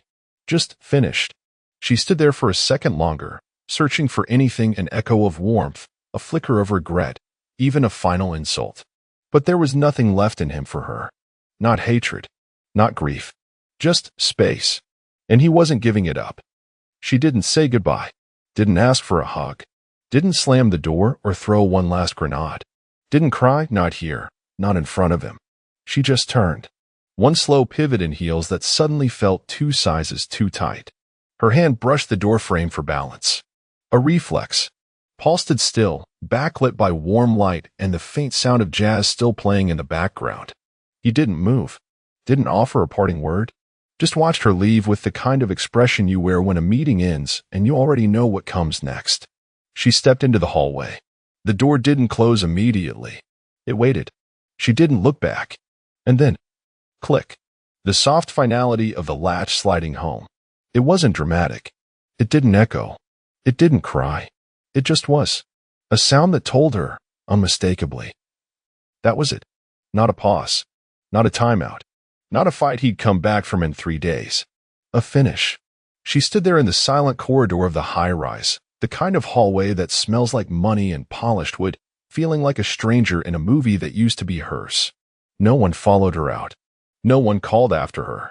Even the elevator took its time arriving, as if the building itself wasn't in any rush to let her escape the moment. When it finally opened, she stepped in, pressed the button, watched the numbers descend, and realized something brutal in its simplicity. He didn't lose anything tonight. She did, and he didn't even have to raise his voice. The house was too quiet. Not serene, not peaceful, just silent in that way that made every faucet drip sound like a scream. Alyssa sat in the kitchen at the same table where Paul used to read the paper with 2 sugars in his coffee and one eye on the market. The table he built with his own hands when they first bought this house, back when they still touched each other without effort. Now, its surface was spotless, not clean sterile. She opened her laptop, mostly out of habit. No new emails. No dinner invites. A calendar alert for an anniversary that didn't matter anymore blinked at her like a cruel joke. Then she clicked on Facebook. She didn't know why. The photo was at the top of her feed. Bright, effortless. A little too perfect for real life, but somehow still believable. Paul and her, the woman, standing on a sunlit terrace with wine glasses in hand, smiling like they belonged in an ad for a life insurance policy you'd never need. No wedding rings. No declarations. Just the kind of casual intimacy that comes from knowing neither of you are pretending. The caption was short. Sometimes, peace starts where begging ends. Alyssa stared at it. No tags. No grandstanding. But she knew that caption was meant for her. Not in a petty way. Not to gloat. But as a statement. And that's when it landed. Full force. Irrevocable. This wasn't just Paul moving on. This was Paul healing. Thriving, even. And she hadn't been part of that process. Hadn't even been invited. The screen glowed in the dark kitchen for another 30 seconds before she closed the lid. She didn't cry. Didn't rage. Just sat there, alone in the perfect quiet she once craved, finally understanding what it meant to win the argument and lose the war. The steak was still bleeding on my plate when she said it. Apologize or leave. Not a scream. Not a plea. Just a verdict. Like I was on trial in my own damn kitchen. The same kitchen I retiled with my own 2 hands when Blake, accidentally, put a chair leg through the floor last Christmas. The same table I built from salvaged walnut the year Dylan graduated and couldn't stop crying because his dad didn't show up again. I looked around, fork in hand. Dylan was picking at his potatoes like he hadn't heard a word. Blake chuckled, mouth full. Come on, Greg, don't start this rent talk again. You sound like an eviction notice. I didn't laugh. I wasn't joking. 6 months he's been out of college. Drinks my beer. Uses my tools. Doesn't work. Doesn't pay. He has a $1,000 gaming chair in the room I used to read bedtime stories in. And Cheryl looked at me like I was a stranger trying to discipline someone else's dog. You don't talk to my boys like that, she said again, slow and sharp. Apologize or leave. 60 years old. Fought 2 wars.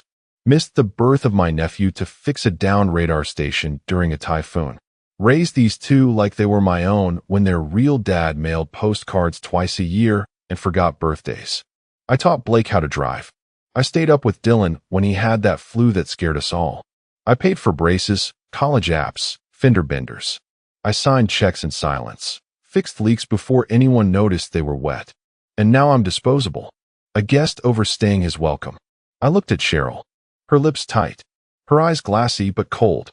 And for the first time in 22 years, I realized she had an exit plan. I just hadn't read the fine print. So I stood up, put the fork down gently on the plate. Meat untouched, juice spreading like a crime scene, and I walked toward the sliding glass door. I saw Cheryl's eyebrow twitch, waiting for me to say something, to make it dramatic.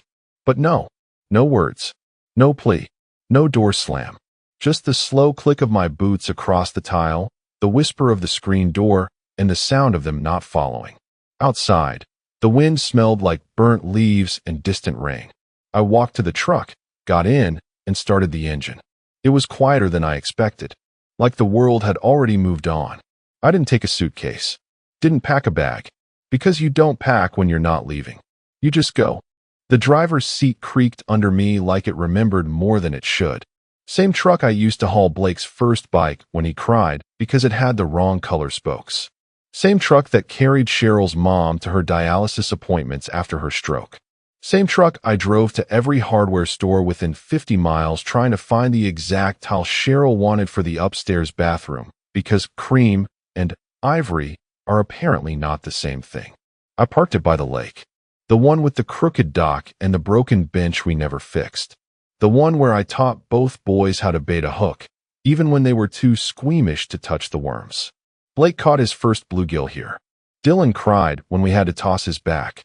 I stayed up nights sanding new rods, watching YouTube videos on casting techniques just to keep their attention when they started preferring iPads to fishing lines. Now the lake was quiet. Still, like it was waiting for me to say something. But I had nothing left to say. I leaned the seat back, folded my arms, and stared at the roof of the cab. Above me, old receipts fluttered from the visor. One from a gas station just outside Wichita where Blake threw up chili dogs in the back seat. One from a roadside diner Cheryl swore had the worst eggs in human history, but she finished the whole plate anyway. I could have gone to a hotel, had the cash, but that would have felt like checking into a punishment. And this wasn't punishment. This was clarity. I let the engine idle for a while. Not sure why. Maybe to pretend I still had somewhere to be. Maybe because silence felt like surrender. I didn't sleep much. Every time I closed my eyes, I saw them. Cheryl, folding her napkin like she was tidying up the scene of a crime. Blake smirking. Dylan avoiding eye contact like a coward dressed in loyalty. My ribs felt tight, like someone had cinched a belt around my chest and forgot the buckle. I wasn't angry. That was the worst part. Anger would have made sense, given me fuel. But all I felt was this dull, heavy absence. Like my name had been erased from their story, and I'd only now noticed the blank page. At 5:42 a.m., a squirrel jumped on the hood. Scared the hell out of me. I laughed. First real laugh since the night before. Short. Bitter. I watched it stare at me for a beat before scurrying away. Then I put the truck in gear. Didn't look back. Didn't check the mirror. Didn't touch my phone. North felt like the only direction that wasn't backwards. And the farther I drove, the more it hit me. I didn't leave defeated. I left because it was the first time I realized I was the only one who ever stayed. Cheryl didn't even look up from her phone that night. When I walked out, she thought it was one of my little cooling-off walks, like I was some moody retriever who needed to sniff trees until I calmed down. She put her fork down, wiped the corner of her mouth, and said, "He'll be back once he realizes he overreacted." Matter of fact, like I was just taking out the trash and got lost on the way back. Blake laughed. "He'll crawl back by Friday. He always does." Dylan didn't say anything, just refilled his glass. Eyes on the fridge, like the conversation was an awkward TV rerun he'd already seen too many times. The audacity. See, this is what happens when you teach people that dependability is just your default. They mistake it for obedience. Monday morning came. My side of the bed was still untouched. Cheryl made it without a second thought, tight hospital corners, like she was erasing evidence. Tuesday, she called the shop. Linda, my part-time bookkeeper, answered. "Nope, haven't seen him. Is everything all right?" Of course, Cheryl lied. Just forgot where he said he'd be today. She didn't mention the dinner. The ultimatum. The sound of a man choosing silence over servitude. By Wednesday, Blake had commandeered my recliner, feet up, controller in hand, mouth full of chips. "Maybe you just needed a break from your nagging," he muttered, not even looking at his mother. Cheryl didn't correct him. She was too busy checking her phone. Again and again. Thursday afternoon, she called my brother in Arizona. "Is Greg with you?" A pause. Then, "Should he be?" She didn't answer that. By Friday, the air was different. Stale. The silence wasn't quiet anymore. It had started to buzz. To echo. She opened the garage and looked at the corner where I kept my toolbox. Gone. That's when she noticed the dust. I hadn't just left. I'd removed things. Carefully. Intentionally. No mess. No anger. Just absence. She called the hospitals next. Gave them my name. Then the sheriff's department. Nothing. No accidents reported. No John Does. No missing person report, because she still wasn't ready to admit I was missing. That would make it real. Friday night, Dylan came home to find her at the dining table, staring at her phone like it owed her answers. Still nothing. She didn't respond. He walked to the fridge, pulled out a beer, twisted the cap, and said, "You really think he just bailed over rent?" She blinked, looked at him like he was a stranger. "It wasn't about rent," she said quietly. It wasn't. But she didn't know what it was about, because she had never really listened. Greg was the noise behind the scenes. The working parts. The shadow you assume is the wall until it's gone and you realize it held up everything. Saturday morning, she checked my location history. It hadn't updated since the moment I walked out. She tried calling again. Straight to voicemail. She left a message. "Greg, enough is enough. Come home." She didn't delete it afterward. She listened to it again. And that was the first crack in her voice. Because it was the first time she realized. I wasn't bluffing. I was gone. The town wasn't on the way to anything. You had to mean to get there. A stretch of broken blacktop that led to a single gas station, one bar that still sold cigarettes behind the counter, and a mechanic's garage that hadn't changed its signage since 1984. Perfect. I parked across the street and stared at the rusted sign swaying in the wind, AL's Repair and Welding. My father used to bring me here in the summers when I was 10. I remember the smell of grease and burnt toast, the sound of Hank Williams echoing from a dusty old radio perched on a paint-chipped shelf. Al's gone now. His son, Rudy, runs the place. Slower, quieter, missing half his teeth but still sharp behind the eyes.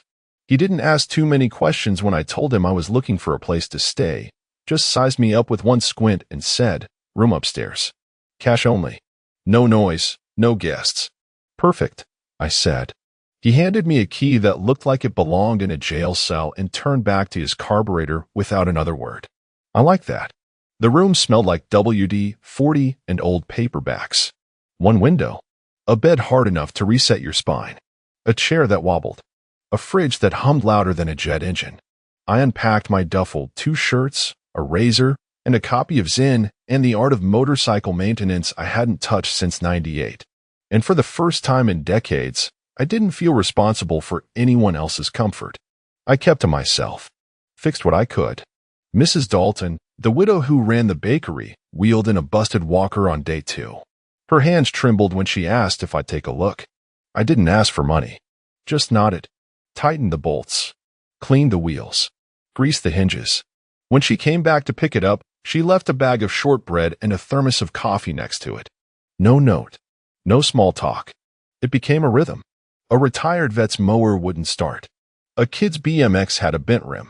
An old man wheeled in a broken fishing reel with more hope than sense. I said little, worked quietly, took payment in the form of sandwiches, apple pie, or just the rare nod of respect that came from men who'd buried too many friends to waste words. No one asked about my past. No one cared about where I came from, or why I limped when it rained, or why I sometimes sat by the shed for hours without moving. I wasn't Greg the stepdad, Greg the fix-it guy, Greg the one who always knows where the duct tape is. I was just G, according to Rudy, who didn't bother remembering full names anymore. I liked that too. The silence here didn't press on my chest like it did in that house. It didn't accuse or echo. It just was. I sat behind the garage most evenings, legs stretched out, coffee in hand, watching the sun melt behind the trees. I didn't turn on my phone, didn't check the news, didn't check the weather. I just waited for the stars to remind me I still existed. I slept better, dreamed less. There was no calendar on the wall, just a clock that ran slow. I didn't fix it. Some things, I've learned, are better when they don't run on someone else's time. Cheryl didn't panic at first. That would have required vulnerability. And Cheryl doesn't do vulnerable. She does controlling. She assumed I'd come crawling back after a few days of cooling off in a motel with bad cable and worse coffee. When a week passed and the silence stayed thick, she went to plan B, appearances. She started small. Called her sister in Oregon under the pretense of just checking in. Slipped in a casual. By the way, you haven't heard from Greg, have you? Nope, her sister said, chewing something. Why? Cheryl mumbled something about a fishing trip. A spontaneous one. He just needed space. The next day, she called Dan, the guy who ran the local VFW. He hadn't seen me since the Christmas raffle. Same with Bob and Marla, our neighbors who once begged me to fix their furnace at 2 a.m. when Blake was still in diapers. Each call tightened the loop around her neck. She reached out to my old Air Force buddy, Paul, the one I drove 3 states for when his wife died. His voice was flat. If he wanted you to find him, he said, you already would have. She hung up mid-sentence. The thing is, Cheryl never realized that while she was busy being the center of the household, I was the infrastructure. I didn't ask for praise. I just made things work. Now, without me, things stopped working. Dylan tried to run laundry and ended up flooding the downstairs bathroom. Blake burned out a circuit trying to fix the Wi-Fi router. They ordered takeout 4 nights in a row until the delivery guy started calling Blake by name and asking if the old man ever coming back. Then came the mortgage payment. Due. No idea where the checkbook was. Then the insurance. The gas bill. The quarterly taxes for the garage. Turns out, Greg the ghost had been the only one keeping the ship from sinking. Cheryl had no login info for the accounts. Couldn't access the books for the shop. Didn't know the alarm code reset itself every Sunday night unless manually overwritten. It went off at 3 a.m. and cops showed up. By the second week, she opened the junk drawer in the kitchen and just stared. That drawer had always looked like chaos to her. Random screws, paper clips, Post-its, keys to things no one remembered. To me, it was a system, and it was gone. Every time she tried to piece something together, find a receipt, locate a manual, remember the damn password to the business email, she ran headfirst into the same wall. Greg did that. And Greg wasn't answering his phone. Blake tried. Called once. Left a voicemail. Hey man, if this is some kind of, lesson or something. Okay, cool, we get it. But this is getting out of hand.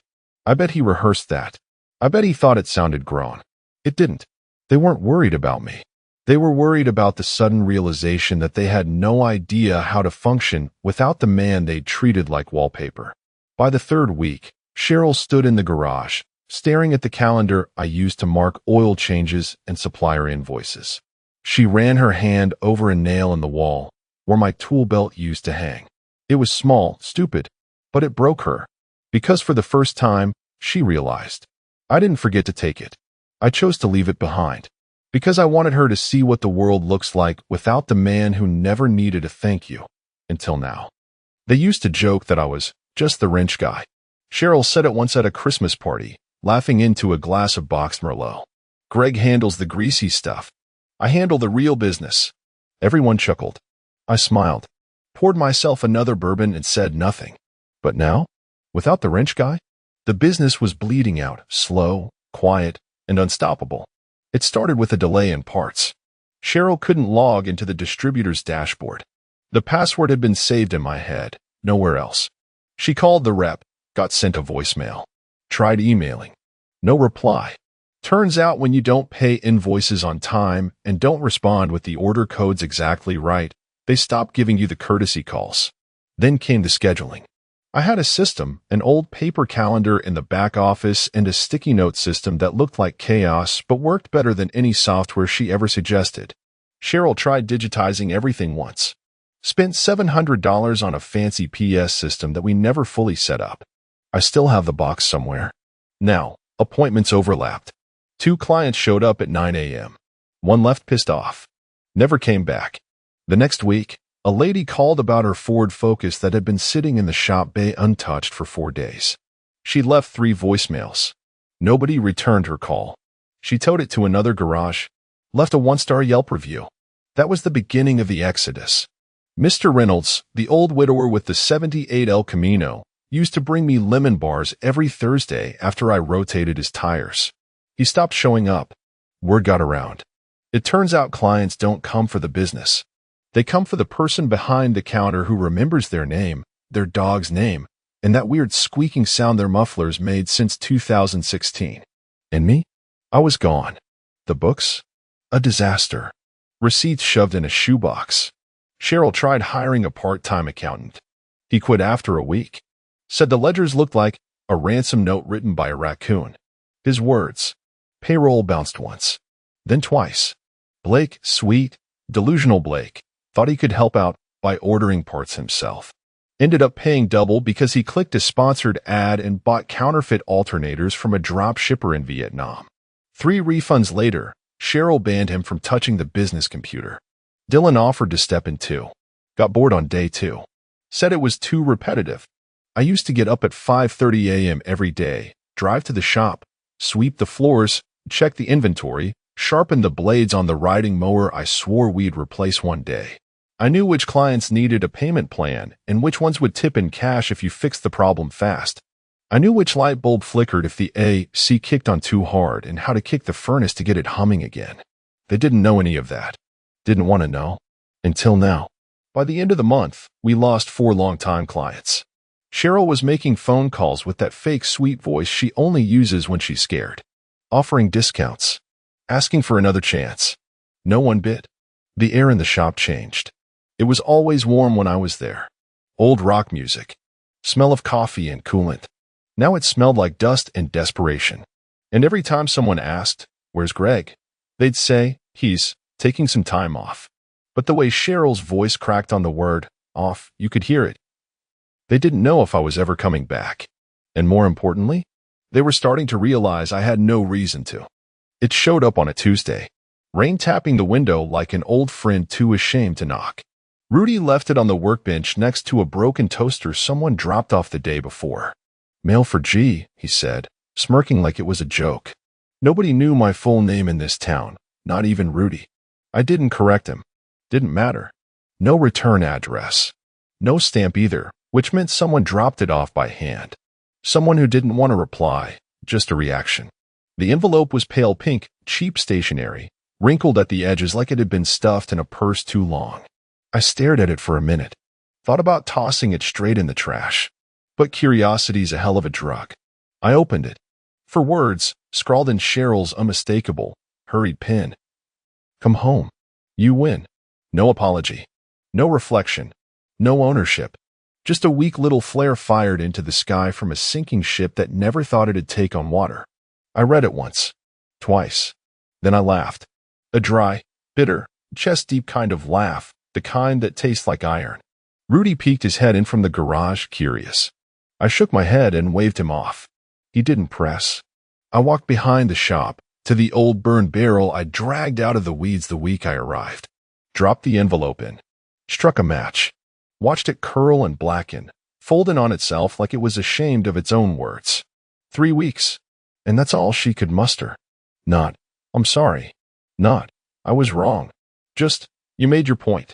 As if this was some game of chicken and I'd won a trophy instead of decades of silence. I pulled out the beat-up spiral notebook I kept in the drawer next to my bed. The one with oil smudges on the corners and a broken spine. I flipped to a blank page and wrote in block letters. This isn't about a point. It's about how I was never in the picture. Just in the background. Underlined background twice. Closed the book. There was a time I would have clung to that letter like a rope. Shown up with flowers. Apologized for making her uncomfortable. Called the boys and pretended we were all just misunderstood. But that man, Greg the peacemaker, Greg the glue, he stayed behind in that kitchen. What she doesn't understand is, the silence isn't the punishment. It's the freedom she never realized I craved. It started with the lawnmower. Blake ran over a half-buried rope toy the neighbor's dog had left behind. Something snapped. The engine gave one last wheeze and died. He popped the hood, stared down like it might fix itself out of fear. Then he called Dylan. Dylan Googled a YouTube video. Watched a guy named Mowerdan 1993 explain carburetors for 17 minutes. Tried to follow along. Ended up covered in oil and grass pulp, bolts scattered like dice on the driveway. Cheryl watched from the porch, arms crossed. You're getting grease on your shirt, she snapped. Blake barked back. Maybe if Greg hadn't vanished, the mower wouldn't be our problem. The silence that followed hit harder than the broken engine. Later that week, the upstairs toilet backed up. Overflowed into the hallway. Dylan grabbed a plunger, went at it like he was fighting a burglar. Made it worse. Cheryl screamed when the water crept into the linen closet. They called a plumber. 3 days out. In the meantime, they used the gas station down the street. Blake swore it smelled like old ham and wet carpet. Cheryl refused to go. Dylan nearly got into a fistfight with the attendant after asking for the bathroom key too many times. The water heater quit next. Pilot light dead. Cheryl stood in the basement in her robe, clutching a lighter with shaking hands. She'd seen Greg do it 100 times. She just never bothered to learn how. After 10 minutes, she gave up. Showered in cold water. Cried into a towel. That night, she stood in the kitchen, opened a drawer, and pulled out a screwdriver. She didn't need it. She just needed to feel like she knew what to do with it. The next morning, she knocked over the recycling bin. Bottles clattered across the floor. She bent to pick one up and noticed the thermostat blinking red. The HVAC was failing. Again, she stared at the screen, heart pounding, unable to look away, because she realized something brutal. Greg never let it get this far. She used to tease him for being obsessive, always checking pilot lights, flushing toilets at odd hours, tightening screws no one noticed were loose. She thought he did it because he was bored. No, he did it because that's what a foundation does. It supports things quietly, invisibly, without applause. Until one day, the house creaks a little louder, and you realize the foundation's gone. The mail started piling up. The garage bills. Late notices. The accounts were locked under Greg's passwords, behind Greg's systems, in a world Greg built and never explained. Because no one ever asked. And now? They were locked out of everything, not just the systems, but the rhythm, the peace, the comfort of knowing things just worked. Every squeaky door, every flickering bulb, every slow drain, every small thing they ignored before now screamed the same truth. Greg was the one who made this house livable. Not big, not loud, but indispensable. And now? He was gone. And everything was falling apart. One screw, one silence, one, how did he do that again, at a time? For weeks. 28 days. 672 hours of deliberate quiet. I hadn't powered the phone on once. Left it in the glove box, battery dead, screen cold, like a body waiting for autopsy. I told myself I'd never turn it back on. That I didn't need the noise, the excuses, the drama. But that morning, something shifted. Maybe it was the kid from the welding class who gave me a drawing of me fixing his bike with a big red crayon heart over my face. Maybe it was the smell of maple smoke from Rudy's griddle. Or maybe I just wanted to see if they were still pretending I didn't matter. I held the phone like it might bite me. Plugged it in.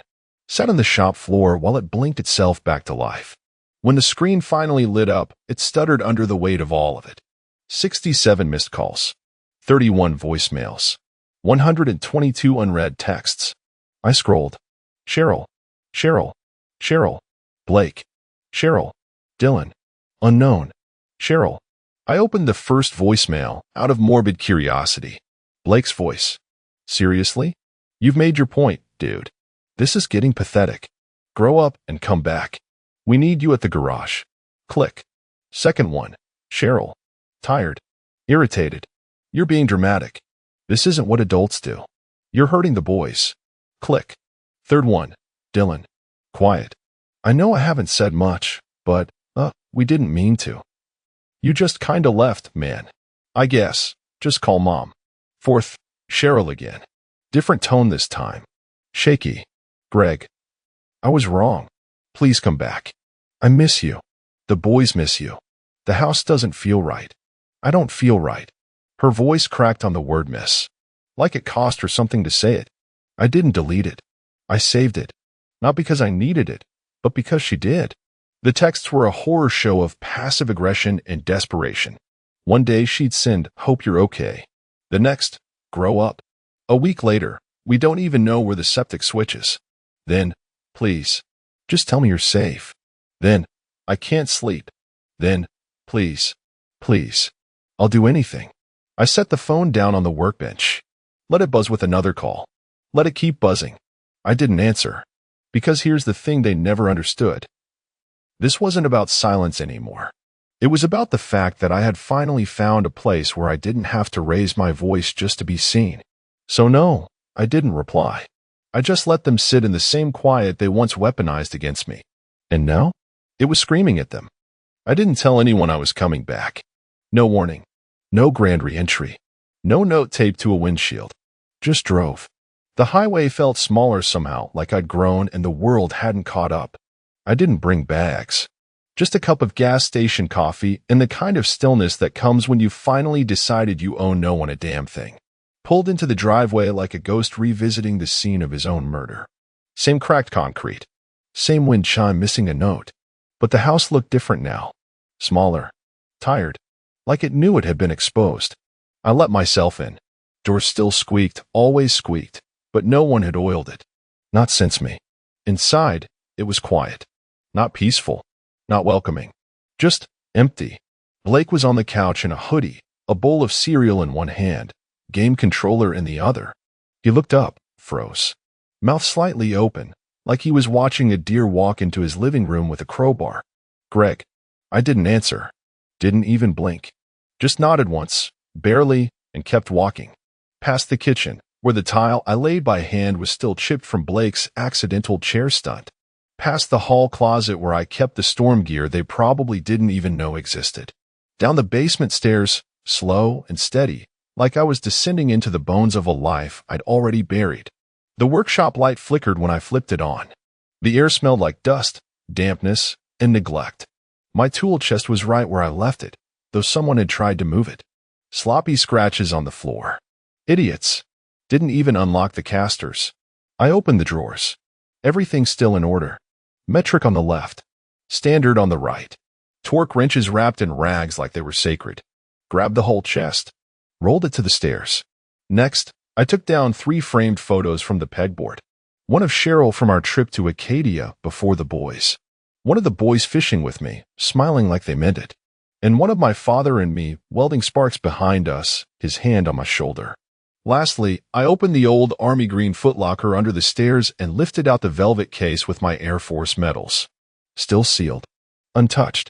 No one ever asked about them. I looked around the room one last time. Thought about leaving something dramatic. A note. A message. A metaphor. But no, they didn't earn closure. I carried the chest up, one stair at a time. Blake watched from the living room, still frozen, spoon halfway to his mouth. Eyes wide. Silent. He didn't move. Didn't speak. Good. I walked out the front door. Didn't slam it. Didn't look back. I didn't need to. Because this wasn't a goodbye. It was an inventory. And I had just taken everything that ever belonged to me. She came in through the garage, same as always, fumbling with her keys, muttering about traffic, arms full of plastic grocery bags. Didn't notice at first. The hum of the fridge, the flicker of the overhead light I told her would need replacing months ago, the usual rhythm of a house pretending it still had a pulse. Then she saw it. On the table, my handwriting on the front of the envelope. Neat. Unmistakable. She hadn't seen it in weeks. She dropped the bags. One of them split. Apples rolled across the floor. A jar of pasta sauce burst near the baseboard, red pooling like something out of a crime scene. But she didn't notice. She just stood there, staring at it like it might vanish if she blinked. Eventually, she moved. Sat down slowly, as if the chair might reject her. Her fingers trembled as she opened it. Inside, a check, made out to her. Half the garage's value, cashed out clean. No games. No conditions. Beneath it, the deed to the house. Signed over. No lawyers. No loopholes. And at the bottom, one simple note on lined paper. The kind I used to write grocery lists on when we still pretended to be a team. It read, "You said apologize or leave." I chose to remember who I was before I begged to be seen. No signature. She stared at it. Then again, the check fluttered from her hand. The deed slid to the floor. And Cheryl, who never cried in front of the boys, who once said grief was just drama in slow motion, collapsed in on herself like a building stripped of steel. She slid off the chair. Knees hit the floor. Sobbing. Not the polite, TV version of tears. Not a single, beautiful drop down one cheek. This was ugly crying. The kind you choke on. The kind that sounds like something feral trying to claw its way out of you. Because she finally understood. I wasn't punishing her. I wasn't asking for forgiveness. I wasn't even angry anymore. I had just removed myself. Quietly. Completely. And she would never know the exact moment it happened. Only that it was long before dinner. Long before the ultimatum. Long before she thought she had the power to tell me which way the door swung. The shed was no bigger than a two-car garage with warped siding and a tin roof that moaned every time the wind changed its mind. Perfect. I put up a hand-painted sign. Geez, fix it. No frills. No logo. Just truth. Within days, the locals started showing up. First, it was Old Man Rudd with a toaster that hadn't worked since 2011. Then Missy, who ran the diner, brought in a wobbly stool. Then two teenage boys whose lawnmower had eaten a shoelace and shredded itself. I didn't charge at first. Didn't need to. They left pies, jars of pickles, boxes of parts they found in their grandpa's barns. It was more than enough. By week 3, the kids had nicknamed me Mr. G. I let them hang around after school. Taught them how to change oil, strip wires, patch a tire without making it worse. They listened like I was a prophet. Not because I was loud, but because I didn't talk just to hear myself. Some days, we didn't fix anything. We just stood around the workbench and passed around a thermos of root beer, talking about how the world used to be built instead of replaced. At night, I'd lock up and walk down to the lake. Same lake. Same bench. Still crooked. Still mine. I'd sit with my thermos, the real kind this time, black coffee with a little bourbon if the day had been long. The stars out here don't blink behind city smog. They just stare back. Honest. I'd turn off my phone before I even reached the trail. I didn't block Cheryl's number. That would have given her an alert. No, I left her unblocked. I wanted her to speak into the void. Every week, a few voicemails trickled in. Some started formal. "Hi, Greg, just checking in." Then came the guilt. "We were all wrong. We miss you." Then the bargaining. "Please just call." Even once. One ended with silence, followed by a sob. I saved that one, just to remember what it sounds like when someone learns the value of a person too late. I never replied, because there's a cruelty deeper than yelling, more surgical than revenge. It's absence. It's taking all the things you used to give freely, your time, your presence, your willingness to explain the same damn thing 3 times because they never listened the first 2, and locking them away. Not behind anger, but peace. I built something here. Something they'll never touch. Never ruin. Never dismiss with a half laugh and an eye roll. I became a story in their house. A cautionary tale. A shadow that used to fix things. And now? Now I fix what I choose to fix. And when I'm done, I don't turn on the porch light, don't check my phone, don't wait for anyone. I just sit in the quiet I earned. Because some people don't deserve closure. They deserve to wonder. Forever.